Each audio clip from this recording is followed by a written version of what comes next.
Entitled neighbor wants her kids in my garden. I'm a 29-year-old woman. I don't have any kids, but have my younger sister, 16, living with me for around 10 years, and we have a trampoline still in our back garden from when she was younger. My neighbor to the left of me has 4 kids and moved in a year ago. 2 weeks ago, Glasgow started getting really good weather, so the kids have been out playing constantly. Not an issue. They asked if I could let the kids use the trampoline one day. So I was like, sure, but only for a bit because I have friends coming over for some drinks. 7 p.m. comes. I ask them to go home because my 5 friends have shown up and we're going to be drinking. Cue the crying. They leave the garden upset, but hey, that's not my issue. They've been on it for 3 hours at this point. Their mom pops her head out her bedroom window and asks if they can stay in the garden longer. No, I'm not your babysitter. She's annoyed, but drops it. Last week, I come home from some shopping, and to my surprise, find all 4 of the kids in the garden, plus their younger cousin. I ask them to leave, tell them they can't just come into my garden without me there, and they didn't even ask. They refuse to leave, so I shout up at their mom and tell her to get them out of the garden. She says, "Let them play for a bit, you don't even use it." Okay, but still, not your garden. Eventually, we get into an argument and they leave. She's pissed off and shouting, saying I'm being a Karen and I should let them in. I tell her not to ask again because the answer will be no. This happened again the day after. All 4 kids plus their cousin, waiting till I move the car from the driveway and heading straight into the garden. So I wake up this morning. I've since put a lock on the trampoline, just a small one on the mesh safety enclosure to stop them from opening it up, cause I'm petty as hell. Plus, it's Saturday. I'm not working today. My day off and I want a long lie. But no, neighbor decides that at 9 a.m. this morning, her kids are being fired straight out that house with breakfast bars and a bottle of water, and they head straight into the garden. So I can hear them from my window. I look out and tell them to leave. By the time I get downstairs, mom has descended from her house and is trying to climb the fence between our gardens, shouting about how I used to let them use it, and she's going to call the police for hitting her kids. Great, you do that. I'll be sure to show them the Ring camera footage, which coincidentally also has footage of your husband picking the lock open so your brats can use the trampoline. So long story short, entitled mother sent her kids into my garden repeatedly, even after being told not to, calls police on me for harassment and hitting her kids, and ends up getting her own husband arrested for theft and housebreaking, and criminal damage. Suck it, bitch. Edit, some people have asked if I could sell my neighbor the trampoline. She has a V-shaped garden and the smallest one on the street. The trampoline is 12 feet and wouldn't fit. Also gave her a bunch of my sister's old stuff when she first moved in, but have barely interacted with her since this. Edit 2, I decided that it's not worth the hassle. 10 minutes ago, 9:50 p.m. here in the UK, I took a knife and slashed the part you jump on. My brother is coming on Tuesday to help me dismantle it, and we will take it to the local recycle center. You should land the plane better. My dad is a pilot for a large Canadian airline. On this day last year, he was flying to a smaller airport that had a short runway. This runway can be challenging for an aircraft such as the Boeing 737, which he was flying. It's definitely not an airport where you can easily have a smooth landing. When he tried to bring the nose up to touch down, known as a flare, he floated a bit far down the runway and was running out of room in the landing zone. He decided, instead of going around, he, landing rather firmly, put it on the ground. Fast forward to parking. My dad and his captain were shutting down the aircraft when a Karen who was disembarking asked the flight attendant if she could have a word with the pilot. She was let in the cockpit with their son, who looked to be around 7. The kid was fairly nice and asking questions like what the yoke, control stick, was for, and all the levers and buttons, until Karen blurted out, "How did you even pass flight school?" The dialogue goes as follows. What do you mean, ma'am?" asked my dad. "Don't you know how to land a plane properly? That was way too hard and my son could have done better," said the mom. The runway is fairly short at this airport and I didn't want to make anyone late by going around, so He gets cut off. "Don't put me and my son's lives at risk by being stupid." As if there aren't a whole 180 other people on the plane. "Ma'am, are we all alive?" "Yeah." "Are you injured?" "My child is probably forever scarred from this experience." "Doesn't seem like it." "Are you okay, bud?" I asked the kid. "Yeah, I love airplanes," said the kid. "See, he's fine. Now you guys have a nice day. I have work to do." "Okay, let's go, mommy."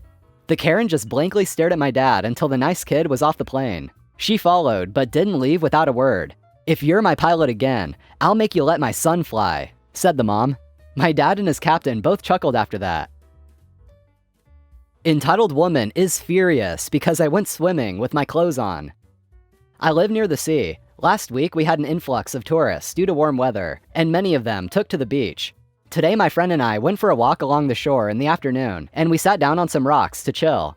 My friend is pretty spontaneous, so at some point she got the idea to go for a swim. She emptied her pockets and just ran into the sea in what she was wearing. After some convincing, I did the same. We've been swimming for a while when a woman, about 50-ish, approached us and told us to either strip to our bathing suits or go away because we were setting a bad example.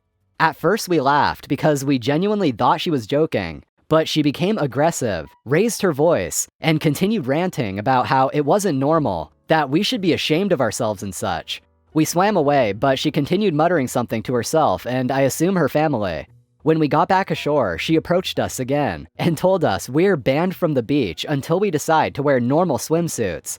It's a public beach. No one controls entry by law. What kind of t-shirt and jeans should I wear tomorrow? Entitled mega bitch tries to bully me to let her onto private property. English is not my first language. So my parents and I live on the premises of an equestrian center that we run and own. At this particular center, we do not stable other horses other than our own. We have the main barn where all of our project horses are based. These are horses that we have either bought or reared since birth, that we then train up to become competition mounts, and a small private barn of about 12 stables where our private project horses are based. These are the horses that we as a family train and work with and are never sold. Also, both my parents are male. I have other stories concerning this, but it comes into play later. So it was a pretty dry day where we live, so I decided I would take my project horse, Benji, out into the paddock to work on his jumping. As I was warming up, I noticed a large bus driving towards the stables, which is strange because the road leads to our house and that's it. But I brushed it off as someone having taken the wrong turn. I was just finishing my warm-up when I heard the sound of the gate to the paddock being opened, and before I knew it, I was surrounded by around 7 kids and 4 adults squealing and taking pictures. Now, although the situation was escalating fast, the part that really rubbed me the wrong way was the flashes. The idiots had the flashes on their cameras on. I reacted as quickly as I could and pulled the reins firmly, turning my horse around, and the people moved back, leaving enough space for us to make a clean and swift exit.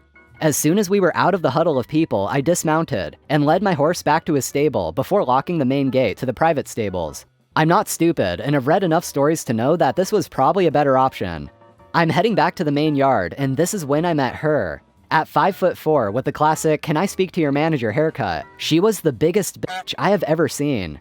As I got closer, I could hear entitled mega bitch, or Karen for short, calling a worker who will call awesome worker all sorts of racist slurs. Here's the conversation that took place. "Are you effing stupid or something? I want to speak to the person in charge," said Karen. "I understand that, ma'am, but I'm afraid they're unavailable at the moment. Now, if you could please leave, as you are causing quite a racket and disturbing our horses," said awesome worker. "How dare you talk to me like that? I am here because my precious baby saw your sign and wanted to see the horses," said Karen. By the way, her precious baby looked around the same age as me. It was at this point that I decided to intervene. And believe me when I say, it did not go well. I place my hand on the awesome worker's shoulder and say, "I'll take it over from here." I turn to Karen. "Hello, ma'am. I am the on-duty manager today. How may I help you?" Finally, someone with some authority. "My precious baby saw your sign and was just dying to see your horses."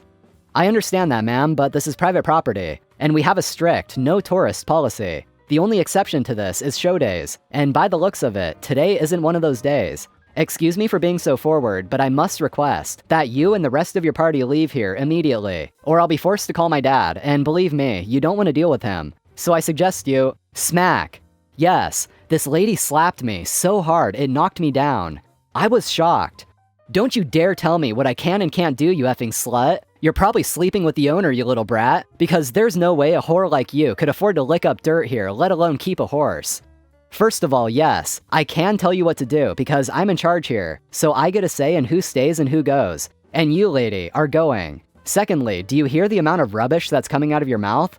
Thirdly, I hardly doubt that I'm sleeping with the owner because guess what, you stupid bitch? He's my dad. And on the other hand, he's gay. And last of all, this is a privately owned yard. We don't do livery, and we certainly don't put up with bitches like you, so get the hell out of here before I call the cops." At this point, my 2 dads, younger dad and older dad, had heard all the commotion and came outside. And as soon as they saw two well-built men striding towards them, the entire group, including Karen, clambered back onto the bus and the bus driver sped off as fast as possible. My dads were pretty annoyed that I'd tried to deal with her myself, but were impressed that I managed to stand up for myself. We did call the police and filed a report for trespassing and assault on a minor, but they never found her. Till this day, I still have no idea what it was she wanted from us, and what she said to Awesome Worker because he quit not long after this incident. The time my Gramps brought a gun to a store to get his dog back. My grandpa just told me this story. I thought it would fit here. Back when my grandpa was 9, his family raised Dobermans. These dogs were fast and had a tendency to jump the fence. One day, one of the dogs, Frida, jumped the fence and got lost. My grandfather got on his bike and was riding around his rural neighborhood looking for the dog. He stopped at a small grocery store which was owned by a cranky old man. He goes inside and asks the man if he had seen the dog. The old man responded with, "No dog here. I'll let you know if I see it." As my grandpa was leaving, he heard barking from a fenced-off area behind the store. When he peeked through the slats, he saw Frida in there. The old man had lied and taken the dog. My Gramps, not taking this utter BS, marched right back home and grabbed the single-barrel shotgun from the mantle. When he got back to the store, he plopped the gun right on the counter and said, "I want my dog, now." The old man promptly brought him Frida back. The gun was unloaded, but that didn't stop the old bat from telling my grandpa's parents and getting grounded for a month. At least he got Frida back. Guys, this guy was 9 when he did this. Maybe I shouldn't applaud this kind of behavior, but it sure was effective. He might not have gotten his dog back otherwise. Entitled person at pool doesn't like a taste of her own medicine. When my kids were preschoolers, we spent every summer morning at the pool. I had a bag full of toys that I took with us so that they could keep themselves amused. In about July, a mom and her preschooler started coming to the pool. My kids were cool sharing their toys since this kid had none with him.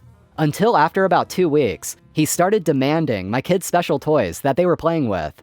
The entitled mom looks up from her book and starts berating my children for being mean and not sharing. She tells them to give their toys to her son. I reached over and took her book. When she asked me what on earth I was doing and told me to give it back to her, I responded with her own words. Why was she being so mean? She should share. She lost her mind. I just kept on responding that what is good for adults is good for kids. So if she believes my kids are not entitled to the private use of their own property and are mandated to share with others, then she believes the same goes for her. She couldn't have it both ways. I asked her to choose a way she wanted to live. She packed up in a huff and we never saw her again.